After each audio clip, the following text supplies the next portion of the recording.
নির্বাচনে আমরা ভোট দিব। 11 দল নমিনি পাঠিয়েছে, মুফতি আবুল হাসানকে মার্কা দিয়েছে দেওয়ালগড়। অতএব এই মার্কা 11 দলের মার্কা, এই মার্কা খালাইগার জকিগঞ্জের আপামর জনসাধারণের মার্কা।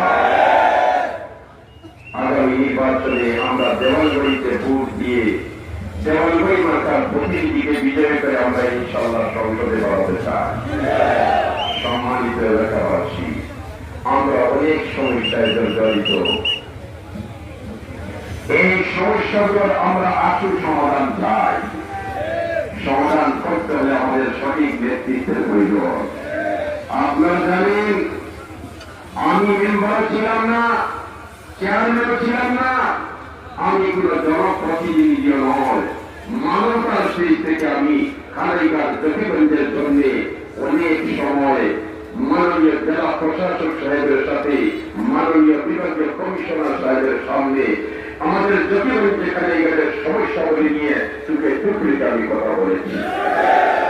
আপনারা জানেন, এই কিছুদিন পূর্বে আমাদের জকিগঞ্জের ব্যবসায়ীরা সুপারি নিয়ে বিক্রি করার জন্য যাচ্ছিল শহরের দিকে।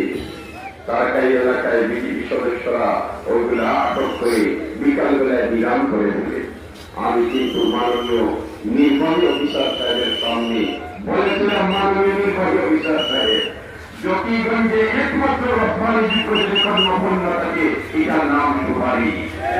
অতএব এই জকিগঞ্জের সুপারি জকিগঞ্জের জনগণ বিক্রি করবে, আর আপনারা প্রতিমধ্যে ইন্ডিয়ান সুপারি বলে আজকে বিক্রি করে ফেলবেন, এটা তো মেনে নেওয়া যায় না।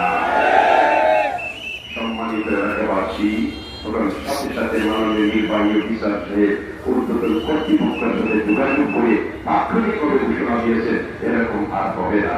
এরকম অনেক বিষয়।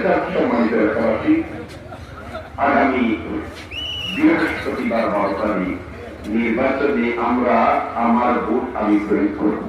আমার পরিবারের সবাই ভোট আমি দেওয়ার চেষ্টা করব এবং আমার ওয়ার্ডের মধ্যে প্রতিটা ওয়ার্ডের মধ্যে যতটা ভোটার আছে, যে দুর্বল মানুষ তাকে আর যদি না হওয়া যায় তাহলে কাঁধে করে বহন করে ভোট কেন্দ্রে নিয়ে এসে তার ভোটটা প্রয়োগ করার আমরা ব্যবস্থা করব। যদি এরকম আমরা করতে পারি, ইনশাআল্লাহ আজিজ দেওয়ালগড়ির বিজয়কেও চিনিয়ে দিতে পারবে।